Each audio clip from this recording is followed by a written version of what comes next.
अस्सलाम वालेकुम नाज़रीन, आप देख रहे हैं टॉक विद शफकत और हमारा आज का मौजू है पाकिस्तान का फाइनल में पहुंचना। यानी एशिया कप में पाकिस्तान की क्रिकेट टीम ने आज फाइनल तक रसाई हासिल कर ली है और फाइनल में फिर मुकाबला है रवायती हरीफ इंडिया के साथ। इस पर हम तफसील से बात करेंगे, लेकिन उससे पहले वही दरख्वास्त है जो हर बार करनी पड़ती है कि टॉक विद शफकत को आप सब्सक्राइब कर लें। ये मेरा यूट्यूब चैनल है और इसी नाम से यानी टॉक विद शफकत के नाम से ही मेरा फेसबुक पेज है, उसको भी फॉलो कर लें ताकि मेरी जो भी एशिया कप की अपडेट्स हैं या जो भी अपडेट्स आप तक मैं पहुंचा सकूं वो बर वक्त पहुंच सकें। नाज़रीन, आज पाकिस्तान के मुकद्दर ने यावरी की और पाकिस्तान बांग्लादेश को शिकस्त देकर तो रसाई हासिल कर गया है एशिया कप के फाइनल तक। इतवार को ये फाइनल होगा। वही टीम है, वही सलमान अली आगा कैप्टन हैं, वही फ़खर जमान हैं और वही साइम अयूब हैं। यहाँ तक बात करते हैं, फिर यहाँ से आगे प्लेयरों तक बाद में जाते हैं, खिलाड़ियों तक बाद में जाते हैं। साइम अयूब मुसलसल जीरो कर रहा है, यानी जीरो यानी 1 2 और 0। लेकिन साइम अयूब बॉलिंग में कामयाब है, बीइंग ए बैट्समैन उसको रखा गया है। Shaheen Shah Afridi being a bowler रखा गया है और वो बैटिंग में कामयाबी दिखा रहे हैं। हमारे पाकिस्तान के स्टेज ड्रामे में एक चुटकुला था, वो याद आ गया। सुहेल अहमद साहब का वो ड्रामा था, तो सुहेल अहमद साहब दादाजी बने हुए हैं, तो वो अपने हम उम्र से पूछते हैं कि वो बच्चे का क्या बना जो लंगड़ा था। तो वो आगे से कहता है वो हॉकी टीम का कप्तान है। तो वो कहता है अच्छा, और वो उसका क्या बना जिसको आंखों से कम नजर आता था। वो कहने लगा वो अब चांद देखता है और ऐलान करता है ईद का। अच्छा, तो उसने कहा वो जो पढ़ता नहीं था वो क्या है, बिल्कुल जो अनपढ़ था और वो जाहिल था। तो वो दूसरा उसका दोस्त कहता है वो आजकल हेडमास्टर लगा हुआ है स्कूल में। यानी हर चीज़ उलट नज़र आ रही है।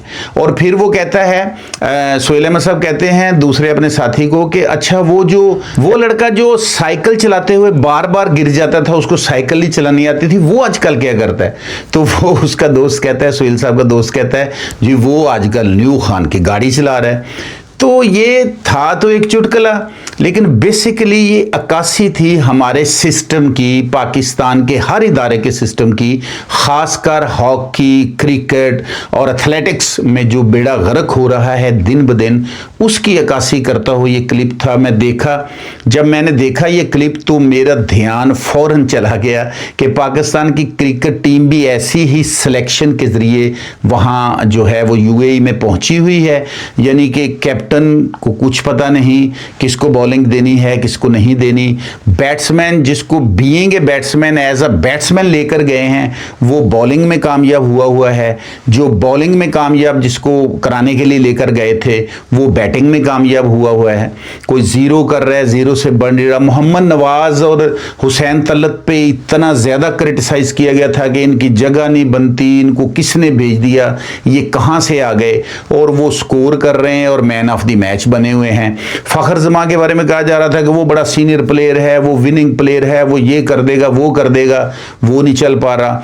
मोहम्मद हारिस एक एग्रेसिव प्लेयर है, आगे बढ़ के मारता है उल्टी सीधी और पता नहीं कैसी कैसी स्वीप्स वो ऐसी मार जाता है खतरनाक, जिसमें अमूमन उसे आउट होना पड़ता है, लेकिन वो रिस्क ले जाता है, वो भी नाकाम जा रहा है।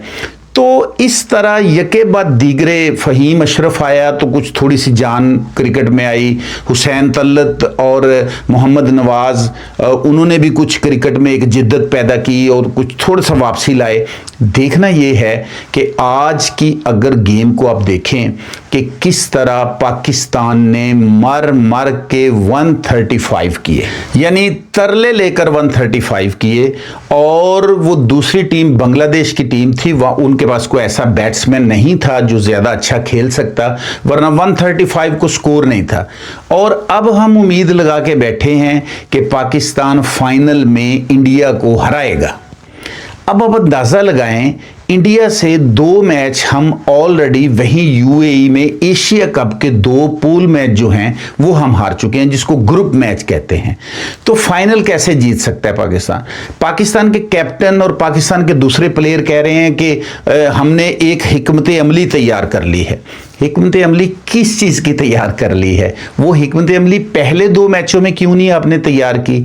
आप ओमान से जीते हैं, हांगकांग से जीते हैं, बांग्लादेश से जीते हैं और श्रीलंका से जीते हैं। मतलब आप ज़रा अंदाज़ा लगाएं कि इन टीमों से जीतकर क्या आप समझते हैं कि आप इंडिया की टीम को फाइनल हरा सकते हैं? मैं पहले भी कह चुका हूं कि जिस तरह इंडिया के साथ पाकिस्तान ने दूसरे मैच में बॉलिंग की है, 171 बड़ा स्कोर था, लेकिन हमारे बॉलर्स शॉर्ट पिच दे रहे हैं उनको, आधी पिच से पहले बॉल फेंक रहे हैं। इतना टाइम होता है बैट्समैन के पास कि वो बॉल का इंतजार करता है और जहां चाहे वो बॉल को फेंक सकता है, खेल सकता है। लेकिन पाकिस्तानी जो थे वो जोर लगा रहे थे, वैरायटी नहीं दिखा रहे थे, यानी शाहीन शाह अफरीदी या हारिस रऊफ वैरायटी नहीं दिखा रहे थे, जोर लगा रहे थे। वो चाहते थे कि हम पाश पाश कर दें इंडिया के खिलाड़ियों को, बॉल उनको लगे, उनका हेलमेट उड़ जाए, उनके हाथ से बल्ला छूट जाए, विकेटें ऐसे उल्टबाजियां खाती हुई जाएं। ऐसे नहीं होता। लंबी छलांग लगानी हो ना तो कुछ कदम जो है ना एथलीट पीछे जाते हैं, यानी पीछे से भाग के आते हैं, तो लंबी छलांग लगती है। और इसी तरह मैंने बॉक्सिंग में देखा है कि बॉक्सिंग में जब एक बॉक्सर को पंच पड़ता है ना मुंह के ऊपर, तो वो गुस्से में पंचों की बारिश नहीं दूसरे पे करता, मारने वाले पे, वो पीछे हट जाता है। पीछे हट के वो देखता है कि किस पॉइंट से मुझे ये मुंह के ऊपर जो है ना वो कसौन पड़ा है। तो लेकिन अब हमारे जो लड़के हैं वो ये नहीं देखेंगे कि हम क्यों हारे हैं, वो सिर्फ एग्रेसिव। हमारे प्लेयर दुनिया के वाहिद प्लेयर हैं, हमारे क्रिकेट के खिलाड़ी दुनिया के वाहिद खिलाड़ी हैं जो अपने लिए खेलते हैं, और इसमें कोई शक नहीं, क्योंकि उन्हें पता है कि हम 30-40 स्कोर करेंगे तो ही हमें अगला मैच मिलेगा। इसलिए कि वो पाकिस्तान के स्कोर को, पाकिस्तान को कितनी एवरेज चाहिए, पाकिस्तान को कितना स्कोर चाहिए और पाकिस्तान के लिए किस तरह खेलना है, ऐसा मैंने नहीं देखा कोई प्लेयर भी ऐसा सोचता हो। हर प्लेयर को यह पता है कि सिलेक्शन भी मर्जी से होती है, सिफारिश से होती है, पर्ची से होती है। आकब जवेद साहब जिद्दी अड़े हुए हैं और उन्होंने कह दिया है कि मैं जिसको चाहूंगा खिलाऊंगा, जिसको चाहूंगा नहीं खिलाऊंगा। तो लड़के क्या करते हैं, लड़के अपने लिए खेलते हैं, यानी अपने लिए खेलते हैं। अब हुसैन नवाज को देख लें, वो बेचारा भी, मतलब जितने चांस साइम अयूब को मिले हैं इतने हुसैन नवाज को नहीं मिले। हुसैन नवाज पावर हिटर है, उसको मौका देना चाहिए। और साइम अयूब अभी बच्चा है, ज़हनी तौर पे मैच्योर नहीं है, और जिसकी वजह से वो प्रेशर ले गया, यानी वो एशिया कप का प्रेशर ले गया, वो उस प्रेशर से निकल नहीं रहा, उसको बॉल नजर ही नहीं आ रही, टाइम ही नहीं बन रहा, उसका बॉल की लाइन में ही नहीं आ रहा। वो इनको ये चाहिए कि एग्रेसिव प्लेयर जो है मोहम्मद हारिस, उसको ये फखर जमान के साथ जो है वो ओपनर भेजे, क्योंकि टीम तो अब ये तब्दील नहीं कर सकते, खिलाना तो इन्हीं लड़कों में से ही है किसी को, यानी इन्हीं लड़कों में से खेलना है ना किसी ने, क्योंकि अब बाबर और मोहम्मद रिजवान या आमिर जमाल या इमामुल हक या शादाब खान अब तो शामिल नहीं हो सकते, तो इन्हीं लड़कों में से खिलाना है। तो थोड़ी सी चेंजिंग कर लें, नंबर्स की चेंजिंग कर लें, ओपनर भेजे मोहम्मद हारिस को साइम अयूब के साथ या फखर जमान के साथ, 1 डाउन साइम अयूब को कर लें, और उसके बाद सलमान अली आगा जो हैं वो जो 2 डाउन आए, उसके बाद फिर जो है वो लड़के आहिस्ता आहिस्ता जो हैं वो आते जाएं, ताकि मोहम्मद नवाज तक, यानी 4-5वें नंबर तक जो बैट्समैन है, मिडल ऑर्डर बैट्समैन, वो ऐसा परफेक्ट हो कि जो ऑलराउंडर हो, फहीम अशरफ हो या मोहम्मद नवाज हो, वहां तक अगर चली जाए गेम तो वो थोड़ा सा सहारा दे सकें। वैसे तो आजकल शाहीन शाह अफरीदी भी हिट मार रहा है और छक्के मार रहा है, लेकिन शाहीन शाह अफरीदी के छक्कों को आप कॉम्पिटेंट गेम नहीं कह सकते। वो तो टुल्ला है, लग गया तो लग गया, वो बिल्कुल अपने सुसर पे गए हैं वो भी, कि टुल्ला लगाओ, लग गया, नहीं तो आराम से कच्छ च बैठ दो तो वापस पवेलियन की तरफ चल पवो। तो कहने का मकसद ये है कि यार पाकिस्तानी स्पोर्ट्स बोर्ड ये एशिया कप का कौड़ा कोट कर ले, एशिया कप का कौड़ा कोट करके तो फिर जो आगे वर्ल्ड कप आ रहा है या आगे को मैचेस साउथ अफ्रीका के खिलाफ जो मैचेस आ रहे हैं, तो प्लीज अपनी परफेक्ट सीनियर टीम को तरतीब दे। इस तरह के तजर्बात यार ऐसे कप में तो नहीं किए जा सकते, यानी एशिया कप में और वर्ल्ड कप में अब तजर्बात कर रहे हैं। तजर्बात का वक्त खत्म हो चुका है। अब अच्छे टैलेंटेड लड़कों को लाएं, उनकी एक टीम तरतीब दें और पाकिस्तान की जो तज़हीक हो रही है, पाकिस्तान का जो वकार पायमाल हो रहा है, उसको बचाने की कोशिश करें। आप अगर वकार को बुलंद नहीं कर सकते तो कम से कम उसको पस्ती की तरफ भी न जाने दें। मैं नहीं समझता इंडिया के साथ अगर हमारे लड़के थोड़े दिलेर होकर, निडर होकर, एग्रेसिव होकर खेलेंगे तो जीत सकते हैं, वरना पता नहीं बुमराह का क्या इन्होंने मतलब एक प्रेशर लिया हुआ है इंडिया का। इंडिया से क्यों इतना डरते हैं? अगर यार इंडिया का इतना डर है तो पाकिस्तानी फौज के 4-5 लड़कों को लाकर ओपन और सेकंड डाउन और 2 डाउन 4 डाउन 3 डाउन तक जो है ना पाकिस्तान की फौज के बंदों को लाकर वहां पे खड़ा कर दें, फिर शायद इंडियन डरें और आपका डर खत्म हो और हमारी टीम जीत जाए। फाइनल पे पाकिस्तान, अगर आप फाइनल पाकिस्तानी टीम देखें, हमारी दुआएं पाकिस्तानी टीम के साथ हैं और हमेशा पाकिस्तानी टीम के साथ रहेंगी। अगर हम पाकिस्तानी टीम को, पाकिस्तानी क्रिकेट बोर्ड को और पाकिस्तान की सिलेक्शन कमेटी को अगर हम क्रिटिसाइज करते हैं, अगर हम तनकीद करते हैं तो दुख से करते हैं, क्योंकि हमारा मुल्क है, हमारी वो इज्जत है, हमारा वकार है, हमारी पहचान है पाकिस्तान।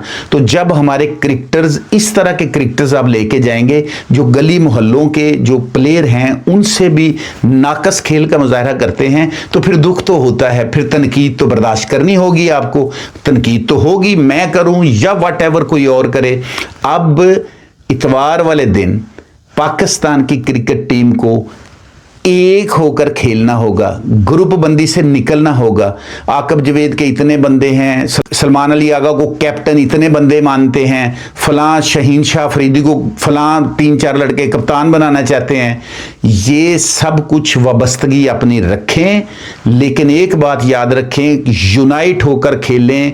इतवार वाले दिन आपको फाइनल जीतना है और फिर जिस तरह यूनुस खान ने कहा है कि फाइनल जीतकर आपने सेलिब्रेट करना है, हम आपके साथ सेलिब्रेट करेंगे। और आपने, यूनुस खान ने कहा था कि जीते फाइनल और इंडिया की टीम से हाथ भी मिलाएं, उनके मुंह पे तमाचा मारें। लेकिन हम ये कहते हैं कि इंडिया की टीम से हाथ मिलाने की अब कोई ज़रूरत नहीं। अब आपने उनको हाथ दिखाना है, उनको हाथ कराना है।